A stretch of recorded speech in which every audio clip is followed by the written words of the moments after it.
Positions reveal what an animal does. People stand up, and our bones reveal that. We have long legs, heels on the ground, and shoulder blades on our backs. Four-legged animals aren't made to stand up most of the time. We have different functions and different forms. Let's study quadruped anatomy. Bones are the foundation, so we study them first. We'll use this horse and rider to make comparisons. Both have a spine that carries a rib cage and head, and if we see just that, the big chassis, we get the truth of an animal's core structure. The pelvis is at the base of the spine, and below it the upper leg, then the knee. Notice that the upper leg on a horse is buried in the side. We don't notice it as an upper leg like we do on a human. We have two lower leg bones.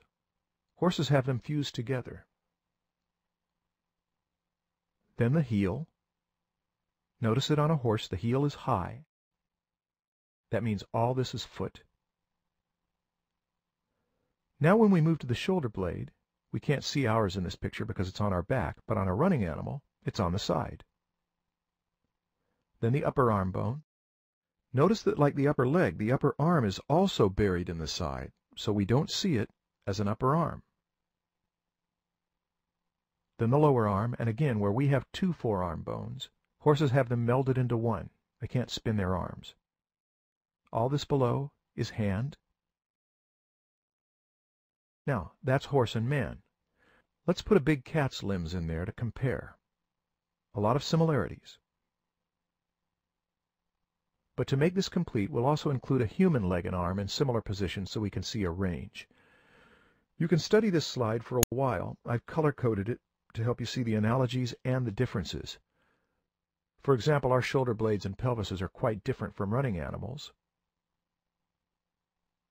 And our feet and hands are too, though we have much more in common with cats than horses.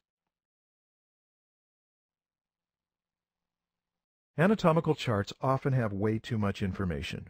This diagram simplifies the hard architecture that artists can use. We'll get to details later. For now, take your time with this to study the comparisons.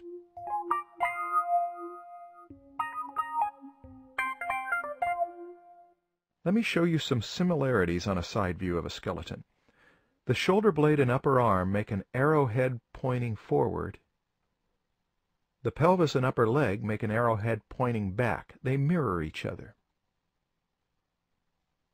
The elbow and the knee mirror each other in the opposite direction.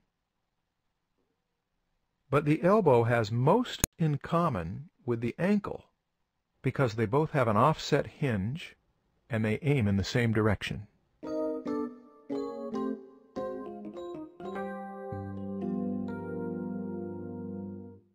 Bones can only move so far.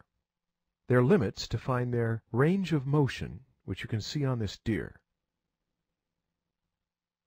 That range varies a bit from animal to animal, but there's enough consistency to study them generally, and throughout these lessons I'll point out different kinds of joints that limit movement.